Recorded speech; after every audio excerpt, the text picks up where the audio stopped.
নমস্কার বন্ধুরা, কেমন আছেন আপনারা সবাই? মায়ের রান্নায়ন ব্লগ চ্যানেলে নতুন একটি ব্লগে আপনাদের সবাইকে জানাই অনেক স্বাগত। তো বন্ধুরা, আমি আজকে শেয়ার করব ধাবা স্টাইলে এক চিকেন তড়কা রেসিপি। এই রেসিপিটা কিন্তু ধাবাতে প্রায়শই আমরা খেয়ে থাকি, ভীষণই টেস্টি হয় আর আমাদের কিন্তু সবারই প্রায় ভীষণই পছন্দের একটি রেসিপি। এই রেসিপিটাই আমি আজকে একেবারে ধাবার মতো বাড়িতেই ট্রাই করেছি। আমার এই রেসিপিটা জানতে হলে কিন্তু ফুল ভিডিওটা দেখতে হবে, আমি কিভাবে এই রেসিপিটি তৈরি করলাম। তো চলুন বন্ধুরা, ঝটপট রেসিপিটি শুরু করি। তার আগে যারা এখনও আমার চ্যানেলটা সাবস্ক্রাইব করেননি, নিত্য নতুন ভিডিও দেখার জন্য আমার চ্যানেলটাকে সাবস্ক্রাইব করে পাশে থাকা বেল আইকনটা ক্লিক করে রাখবেন। তো দেখতেই পাচ্ছেন, প্রথমে আমি এখানে নিয়েছি তড়কার ডাল আর নিয়েছি ছোলার ডাল। আমি ডালটাকে কিন্তু আধা ঘন্টার জন্য ভিজিয়ে রেখেছিলাম। আপনারা চাইলে 1 ঘন্টাও ভেজাতে পারেন, আবার কেউ কেউ আরও বেশিক্ষণও ভেজাতে পারেন। তারপরে আমি একটা প্রেসার কুকারের মধ্যে ডালটাকে দিয়ে দিলাম পরিমাণ মতো জল, আর দিয়ে দিলাম লবণ এবং হলুদ গুঁড়ো, আর দিয়ে দিলাম সামান্য পরিমাণ সর্ষের তেল। এবার একটুখানি হাতার সাহায্যে নাড়িয়ে চাড়িয়ে কিন্তু আমি 3টে সিটি দিয়ে নেব। ওদিকে সিটিটা হোক, এদিকে আমি কিছু উপকরণ নিয়েছি সেটাই বলে দিই।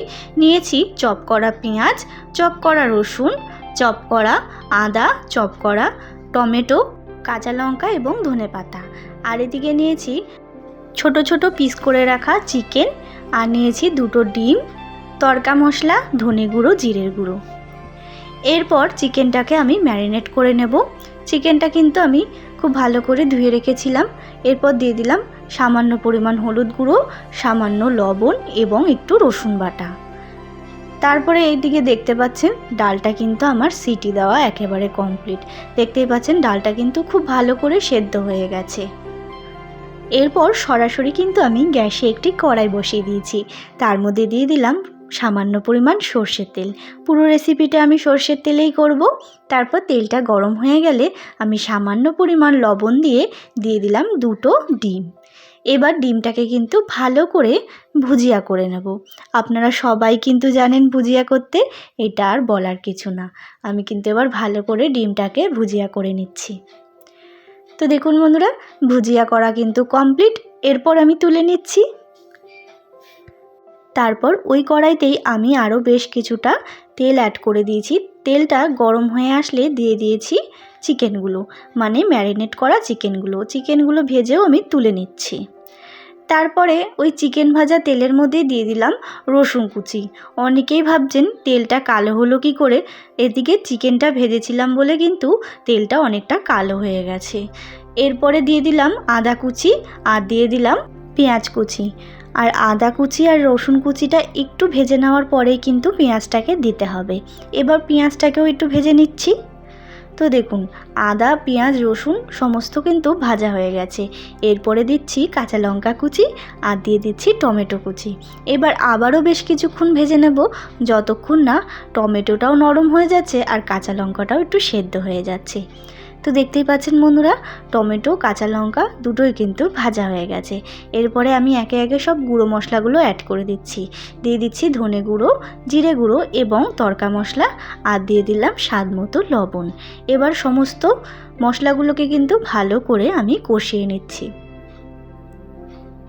তো দেখুন বন্ধুরা, ভালো করে কিন্তু মশলাগুলো কষানো হয়ে গেছে। এরপরে দিয়ে দিলাম সামান্য পরিমাণ চিনি, আর দিয়ে দিলাম ভেজে রাখা মাংসগুলো। এবার কিন্তু ভালো করে মাংসটার সাথে কষিয়ে নিতে হবে। আর চিনিটা এখানে কেন দিলাম? চিনিটা দিলাম নুন এবং ঝালটা ব্যালেন্সে থাকার জন্য। আপনারা চাইলে স্কিপ করে দিতে পারেন। তো দেখুন, মাংসটার সাথেও কিন্তু আমি ভালো করে মশলাগুলোকে কষিয়ে নিয়েছি। এরপরে দিয়ে দিলাম সামান্য পরিমাণ আমুল দুধের গুঁড়ো। আমি এখানে আমুল দুধ ব্যবহার করেছি, আপনারা চাইলে লিকুইড দুধ ব্যবহার করতে পারেন। আমার কাছে যেহেতু লিকুইড দুধ ছিল না, তাই আমুল দুধই দিয়েছি। আপনারা লিকুইড দুধ দিলেই কিন্তু এটার টেস্টটা অসাধারণ হবে।